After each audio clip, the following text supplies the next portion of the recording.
রমাদান মাসের শেষ দশকে নবী সাল্লাল্লাহু আলাইহি ওয়াসাল্লাম আমাদেরকে জানাতে বের হয়েছিলেন যে এক্স্যাক্টলি কোন রাতে লাইলাতুল কদর। নবীজি লাইলাতুল কদর পেয়েছিলেন, তার কপালে কাদামাটির দাগ ছিল, ওই রাতে বৃষ্টি হয়েছিল। লাইলাতুল কদরের রাতে বৃষ্টি হতে পারে, একটা আলামত। তিনি বলতে বের হয়েছেন সাহাবীদেরকে যে কবে লাইলাতুল কদর। পথিমধ্যে দেখলেন দুইজন মুসলিম আপোষে ঝগড়া করছে। কি করছে?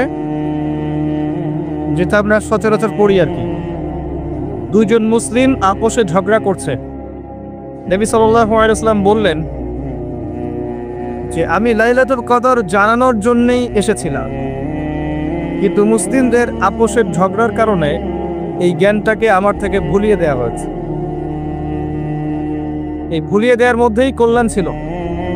নবী সাল্লাল্লাহু আলাইহি ওয়াসাল্লাম বললেন, তোমরা লাইলাতুল কদর রমাদানের শেষ দশকে তালাশ করবে, শেষ দশকের বিজোড় রাতে তালাশ করবে, অর্থাৎ 21, 25, 23, 27 এবং 29 এই 5টা রাতে তোমরা লাইলাতুল কদর তালাশ করবে। ইনশাআল্লাহ এর মধ্যে একটা রাত লাইলাতুল কদর হবে।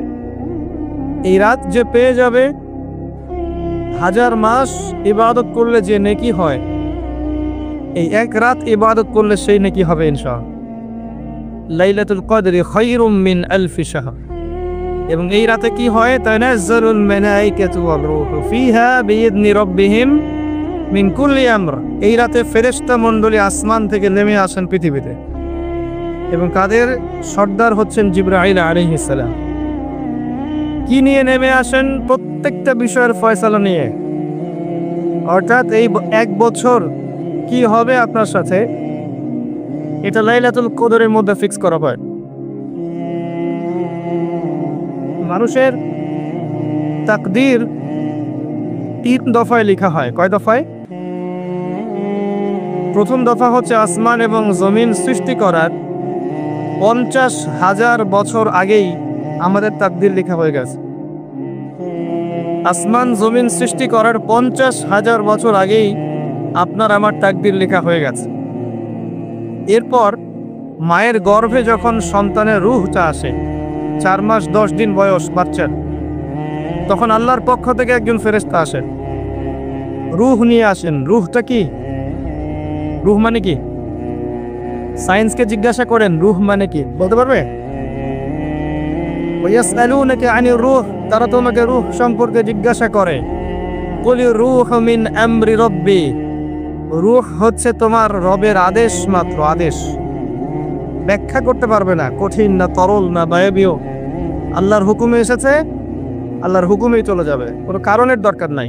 আল্লাহ যদি বলেন কুন ফায়াকুন, এর নাম রূহ। তারা তোমাকে রূহ সম্পর্কে জিজ্ঞাসা করে। কুলির রূহু মিন আমরি রাব্বি, বলো যে রূহ তোমার রবের আদেশ মাত্র। ওয়া মা উতীতুম মিনাল ইলমি ইল্লা কালিলা, রূহ সম্পর্কে তোমাদেরকে বেশি জ্ঞান দেয়া হয়নি। তো এই রাতে যখন মালায়েকার পক্ষ থেকে আল্লাহ পাক রূহটা পাঠিয়ে দেন মায়ের গর্ভে, মালায়েকা ফুঁকে দেন, তখন বাচ্চা নড়াচড়া শুরু করে, বাচ্চার হার্টবিট পাম্প করা শুরু করে। তখন ফেরেশতা লিখে দেন তার হায়াত, তার রিজিক, সে সৌভাগ্যবান না দুর্ভাগ্যবান, এবং তার পরিণতি কি হবে লিখে দেয়া হয়। দ্বিতীয় দফায় তাকদীর লেখা হয়। প্রথম দফায় কোথায়? আসমান জমিন সৃষ্টির 50,000 বছর আগে লাউহে মাহফুজে লেখা হয়ে গেছে। দ্বিতীয় দফা এখানে। এরপর লাইলাতুল কদরে আগামী 1 বছর কোথায় কি হবে না হবে প্রত্যেকটা বিষয়ে ফয়সালা করা। লাইলাতুল কদরে, যেটা রমাদান মাসের শেষ দশকে, শেষ দশকের বিজোড় রাতে। অতএব শেষ দশকে আমরা বাজার ঘাটে বেশি ব্যস্ত হব না। রমাদান আসন্ন, আমি কয়েকটা লেকচারে এটা নিয়ে কথাও বলেছি, তবে আপনাদেরকে স্মরণ করানোর জন্য আমি কয়েকটা কাজের কথা বলছি। রমাদান মাসের প্রথম কাজ হচ্ছে বিশুদ্ধভাবে সওম রাখা। শুধু খাবার ছেড়ে দেয়া, পানাহার ছেড়ে দেয়া, স্ত্রী সহবাস ছেড়ে দেওয়ার নাম রোজা নয়। এই কথাটাকে হজম করতে শেখেন। খাবার পানীয় স্ত্রী সহবাস ছেড়ে দেওয়ার নামই শুধু রোজা নয়। যতক্ষণ পর্যন্ত একজন রোজাদার আল্লাহ পাকের সমস্ত নিষেধ ত্যাগ না করছে, রোজা হচ্ছে না। একজন ব্যক্তি যদি পানাহার ছেড়ে দিয়ে সুদ খায়, সওম রেখে জেনা করে, সওম রেখে মিথ্যা কথা বলে, রোজা রেখে মানুষকে ঠকায়, রোজা রেখে মাপে কম দেয়, রোজা রেখে দুর্নীতি করে, রোজা রেখে ঘুষ খায়, ইত্যাদি ইত্যাদি, ওই ব্যক্তির রোজার আল্লাহর কাছে কোনো দাম নাই। এমনভাবে হাদিস এসেছে, কেউ যদি রোজা রেখে মিথ্যা কথা বলে, অশ্লীল কাজ করে, ওই ব্যক্তির পানাহার ত্যাগ করায় আল্লাহ পাকের কিচ্ছু যায় আসে না। বলে নাউযুবিল্লাহ। তাহলে সওমের প্রকৃত অর্থ হচ্ছে আত্মশুদ্ধি অর্জন করা, তাকওয়া অর্জন করা। তাকওয়া তখনই অর্জিত হবে যখন আমরা আল্লাহর সমস্ত হারাম ছাড়তে পারব, তার আগ পর্যন্ত না। রোজা রাখবেন এভাবে যাতে আল্লাহ পাকের নিষেধে আপনি না জড়ান। 2 নম্বর, রমজান মাসে বেশি থেকে বেশি দান সদাকা করেন। আপনাকে আল্লাহ পাক যতটুকু সামর্থ্য দিয়েছেন, এই সামর্থ্য দিয়ে বেশি থেকে বেশি দান সদাকা করে। পারবেন? পারা যাবে ইনশাআল্লাহ। আল্লাহ তৌফিক দান করুন। 3, রমজান মাসে বেশি ভোগ বিলাসী হবেন না, খুব বেশি খেতে যাবেন না। ওই যে বলি আমি একটা কথা, সেহরি এমনভাবে করবেন না যে মনে হয় আপনার জীবনের শেষ খাওয়া। এমনভাবে সেহরি করবেন না। ইফতারে এত বেশি আয়োজন করবেন না যে আপনার রোজার আধ্যাত্মিকত্ব নষ্ট হয়ে যায়। কাজগুলো একটু কঠিন, কিন্তু প্রবৃত্তিকে নিয়ন্ত্রণ না করতে পারলে আত্মশুদ্ধি আসে না। যার সামনে অনেকগুলো খাবার দেয়া হয়েছে এবং সে ক্ষুধার্থ, যদি এখানে সে সবর করতে পারে, বুঝবেন তার প্রবৃত্তির উপর তার নিয়ন্ত্রণ আছে। কথা বুঝতে পারছেন? এই ব্যক্তির সামনে যদি একটা সুন্দরী নারীকে দেয়া হয়, নগ্নভাবে দেয়া হয়, বলা হয় জেনা করো, এই ব্যক্তির জন্য জেনা থেকে দূরে থাকা সহজ, কারণ সে তার প্রবৃত্তিকে নিয়ন্ত্রণ করতে পেরেছে। যখন দেখবেন খাবার টেবিলে অনেকগুলো গোগ্রাসে মানুষ খাচ্ছে, তারই টুপি নিয়ে, বুঝবেন এই ব্যক্তির উপর তার প্রবৃত্তি জয়লাভ করেছে। প্রবৃত্তির উপরে নিয়ন্ত্রণ নাই। আগে পেটকে নিয়ন্ত্রণ করতে হয়। মুসলিমদের ভুঁড়ি থাকে নাকি? মুসলিমদের ভুঁড়ি থাকা সুন্নাত। কোন মুজাহিদ সাহাবীর ভুঁড়ি ছিল? আজকে দেখবেন মুসলিমদের মধ্যে প্রচুর ভুঁড়িওয়ালা মানুষ আছে। নবী সাল্লাল্লাহু আলাইহি ওয়াসাল্লাম শেষ জামানার হাদিসে বলেছেন, শেষ জামানে এমন একটা সময় আসবে যে মুসলিমরা হবে আয়েশি, খুব আরাম প্রিয়, সাকিল হবে, মেদ জন্মাবে, ঠেস দিয়ে দেয়ালে শুয়ে থাকবে আর বলবে আমি কোরআন মানি, হাদিস মানি না। রমজান মাসে খাওয়ারকে নিয়ন্ত্রণ করেন। 3 নাম্বার, রমাদান মাসটা হবে কোরআনময়। রমজানে কোরআনকে সময় দিবেন, কারণ কোরআনই হচ্ছে সেই কারণ যার কারণে রমজান মাসকে সম্মানিত করা হয়েছে। কি করবেন কোরআনকে নিয়ে? প্রথমত আপনি তিলাওয়াত করবেন, বিশুদ্ধ করে তিলাওয়াত করবেন। প্রত্যেকদিন একটা করে পারা তেলাওয়াত করার চেষ্টা করেন। পারা যাবে ইনশাআল্লাহ? এক পারা একদিনে 20 পৃষ্ঠা, সময় লাগবে সর্বোচ্চ 1 ঘন্টা। হাফেজে কোরআন যারা, তাদের মাত্র 20 মিনিট লাগে।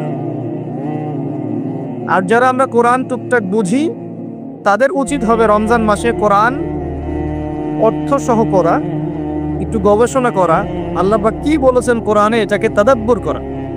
পারা যাবে ইনশাআল্লাহ? যারা হাফেজ আছি, রমজান মাসে হিফজ চর্চা করবে। তারাবির সালাতে আমরা পুরো কোরআন খতম করবো ইনশাআল্লাহ, এবং তারাবির সালাতে যিনি তেলাওয়াত করবেন তার তিলাওয়াতটা হবে সুমধুর। সবচেয়ে সেরা তেলাওয়াতকারীকে তারাবি পড়াতে দেবেন। ইমাম সাহেবদেরকে, মুয়াজ্জিন সাহেবদেরকে, খতিব সাহেবদেরকে, তাদের পরিবারের দায়িত্ব আপনারা নিয়ে নেবেন। তারা এই মাসে দিনকে সময় দিবে, কোরআনকে সময় দিবে, তারাবি পড়াবে, নামাজ পড়াবে। তাদের ফ্যামিলির দায়িত্ব আপনারা নেবেন। তাদেরকে ভালো অঙ্কের হাদিয়ার ব্যবস্থা করবেন, যাতে তাদের টাকা পয়সা রিজিকের জন্য ফিকির করতে না হয়। পারবেন না ইনশাআল্লাহ? ইনশাআল্লাহ। কোরআনকে সময় দিবেন, কোরআন তাদাব্বুর করবেন, গবেষণা করবেন, তিলাওয়াত করবেন। এটাই সেই মাস যেই মাসে কোরআন নাজিল হয়েছে। আর কোরআন নাজিল হয়েছে বলেই বিশ্বে ইসলাম প্রতিষ্ঠা পেয়েছে। কোরআন না থাকলে ইসলাম থাকতো? হাদিস না থাকলে ইসলাম থাকতো? কোরআন হাদিস আল্লাহর ওয়াহি, আল্লাহর প্রত্যাদেশ এই মাসে নাজিল করা হয়েছে। তাহলে এই মাসের মূল বিষয়টা কি? এই মাসের মূল বিষয়টাই হচ্ছে কোরআন। কোরআনময় রমাদান, রমজান হবে কোরআনময়। কোরআন তেলাওয়াত শুনবেন। যারা বিভিন্ন অফিসে আছেন, আদালতে আছেন, ব্যাংকিং সেক্টরে আছেন, ড্রাইভিং করছেন, হোটেলে বসে আছেন ইত্যাদি, যে যে প্রফেশনে আছেন, শুরুতেই কোরআন তেলাওয়াত দিয়ে শুরু হোক। কোরআন তেলাওয়াত ছেড়ে দিবেন, কোরআন তেলাওয়াত বাঁচতে থাকবে, আপনি কাজ করবেন। কোরআনময় রমাদান, যেখানে যাবেন সেখানে কোরআন। গান শুনবেন না, কোরআন শুনবেন। বাসায় কোরআন তেলাওয়াত ছাড়বেন, সবাই মিলে দেখবেন, কোরআনময় চর্চা হবে, পারা যাবে ইনশাআল্লাহ। এক মাস যারা কোরআন পড়তে জানেন না, এই এক মাস আপনার জন্য সর্বোত্তম সময় কোরআন শেখা। ইমাম সাহেবের কাছে যাবেন, মুয়াজ্জিন সাহেবের কাছে যাবেন, স্থানীয় আলেমের কাছে যাবেন, মাদ্রাসায় যাবেন, এক মাসের কোরআনের কোর্স করবেন। এই মাস শেষে যেন আমরা দেখতে পাই যে এই এলাকার সমস্ত মানুষ কোরআন পড়তে জানে। পারা যাবে ইনশাআল্লাহ। আল্লাহকে ওয়াদা করেন এই মাসে কোরআন তেলাওয়াত শিখবো ইনশাআল্লাহ। পারা যাবে ইনশাআল্লাহ। আল্লাহ পাক আপনাকে প্রত্যেক হরফে 10টা নেকি দিবেন ইনশাআল্লাহ। আলিফ লাম মিম বলবেন 30 নেকি হবে ইনশাআল্লাহ। এই কোরআন আপনার পক্ষে সাক্ষী দিবে ইনশাআল্লাহ। এই কোরআন পরকালে আপনার পক্ষে সাক্ষী দিবে ইনশাআল্লাহ। আল কোরআন হুজ্জাতুল লাকা ওয়া আলাইকা, আপনার পক্ষে সাক্ষী দিবে অথবা বিপক্ষে সাক্ষী দিবে। কোরআনের মাধ্যমে আল্লাহ আপনার সম্মান বাড়াবে ইনশাআল্লাহ। আপনার হায়াতে বরকত হবে, রিজিকে বরকত হবে, আপনি কম অসুস্থ হবেন ইনশাআল্লাহ। অসুস্থ হলেও কোরআন তেলাওয়াতের মধ্য দিয়ে আপনি শেফা পাবেন ইনশাআল্লাহ। আল্লাহ পাক বলেছেন না, ওয়া নুনাজ্জিলু মিনাল কোরআন মা হুয়া শিফাউন ওয়া রাহমাতুল লিল মুমিনিন। আমি কোরআন নাজিল করেছি, এই কোরআনে মুমিনদের জন্য শেফা আছে, আরোগ্য আছে এবং দয়া আছে, রহমত। অন্য আয়াতে আল্লাহ বলেছেন হুদাল লিন-নাস, এটা পুরো মানব জাতির জন্য হেদায়েত। ওয়া বুশরা লিল মুসলিমিন, মুসলিমদের জন্য সুসংবাদ। তিবিয়ানান লিকুল্লি শাই, প্রত্যেকটা বিষয়ের ব্যাখ্যা। লা রাইবা ফিহ, কোনো সন্দেহ নাই। ইবনে আল্লাহ পাক বলেছেন না, আল্লাহর কিতাবকে মূল্যায়ন করতে না পারলে শুধু স্লোগান দিয়ে আল কোরআনের আলো ঘরে ঘরে জ্বলবে না। শুধু গলা ফাটায় স্লোগান দিলে হবে না যে আল কোরআনের আলো ঘরে ঘরে জ্বালো। হবে, প্রত্যেকটা ঘরে একটা করে কোরআনওয়ালা মানুষ তো লাগবে, লাগবে না? আমাদের প্রত্যেকের ঘরে কি একটা করে কোরআনওয়ালা মানুষ আছে? প্রত্যেক সদস্য কোরআন তেলাওয়াত করতে পারে? তাহলে কেমন করে কোরআনের আলো ঘরে ঘরে জ্বলবে? আমাকে বুঝান। এই চেয়ারে এসে বসেন, বসে বুঝান, আমি এখানে বসে শুনি। আমাকে বুঝান কিভাবে কোরআনের আলো ঘরে ঘরে জমবে। কোরআন তেলাওয়াত করতে উৎসাহিত করতে হবে, তেলাওয়াত শেখাতে হবে, এর কোর্স চালু করতে হবে, ঘরে ঘরে কোরআন ঢুকাতে হবে। অমুসলিমদের ঘরেও কোরআন ঢুকাতে হবে। অমুসলিমদের ঘরে কোরআন না ঢুকালে অমুসলিমরা আপনার ঘরে অন্য গ্রন্থ ঢুকাই দিবে। আস্তে আস্তে দেখতেছেন না কি অবস্থা হচ্ছে? দিন দিন মানুষ অন্য ধর্মাবলম্বী হয়ে যাচ্ছে। আপনাদের এলাকায় নাই? পার্বত্য এলাকায় নাই? উত্তরাঞ্চলে নাই? দেশের বিভিন্ন প্রান্তে গিয়ে দেখবেন দিন দিন মানুষ বিধর্মী হয়ে যাচ্ছে। মানব সেবার নামে, সোশ্যাল ওয়ার্কের নামে, মানবতার নামে, চাকরি দেওয়ার নামে, ঋণ দেওয়ার নামে, এসবের নামে মানুষকে ধর্মান্তরিত করা হচ্ছে। আর মুসলিমরা দিন দিন হয়ে যাচ্ছে খ্রিস্টান হচ্ছে, কেউ বুদ্ধিস্ট হচ্ছে, কেউ অন্য ধর্ম হচ্ছে, কেউ শিয়া হচ্ছে, কেউ কাদিয়ানি হচ্ছে। দিন দিন হচ্ছে এগুলো হতে হতে দেখবেন এমন একটা সময় আসবে যে আমরা ওই ইখতিলাফি বিষয় নিয়ে মারামারি কাটাকাটি করতে থাকবো, ওরা দেখবেন যে পুরো জায়গা দখল করে ফেলেছে। জানি না কবে আমাদের বোধোদয় হবে, কবে আমরা বুঝবো যে আমাদের মূল জিনিসটা হচ্ছে ইসলাম, কুরআন, সুন্নাহ, জামাআহ এবং ঐক্য। ইসলাম না থাকলে আমরাও টিকবো না। যখন ইসলাম থাকবে না তখন আমরাও টিকতে পারবো না। ইসলাম আছে বলেই আমরা টিকে আছি। আর আমরা যদি আল্লাহর পক্ষ থেকে যে দায়িত্ব আমাদেরকে দেয়া হয়েছে দ্বীনের রক্ষণাবেক্ষণ, এটার দায়িত্ব আমরা পালন না করি, আল্লাহ পাক অন্য জাতিকে এই জায়গায় নিয়ে আসবেন, আমাদেরকে সরিয়ে দিবেন। এটা কি ঠাট্টা মশকরা মনে করছে? আল্লাহ পাক কোরআনে বলেছেন ওয়াইন তাতাওয়াল্লাউ, সূরা মুহাম্মদ পড়ে দেখেন, ওয়াইন তাতাওয়াল্লাউ, তোমরা যদি মুখ ফিরিয়ে নাও, ইস্তাবদিল কওমান গায়রাকুম, আল্লাহ পাক অন্য কওমকে তোমাদের জায়গায় নিয়ে আসবেন।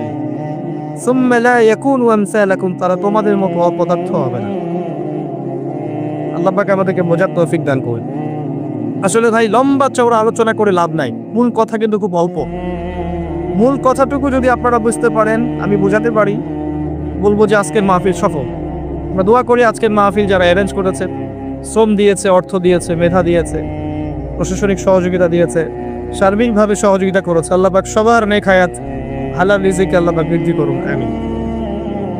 কোরআনময় রমাদান হবে, রমজানটা হবে কোরআনময়। খালি কোরআন নিয়ে পড়ে থাকবেন, হাদিস পড়বেন, তালিম করবেন, মসজিদে নামাজের পরে হাদিসের চর্চা হবে, আসর থেকে মাগরিব পর্যন্ত ইমাম সাহেব একটা বিষয়ের উপর দার্স দেবে, একসাথে ইফতার করবেন, একটা ইসলামী সংস্কৃতি বিরাজ করবে। আমলের মৌসুম, গুনাহ মাফ করানোর একটা মৌসুম।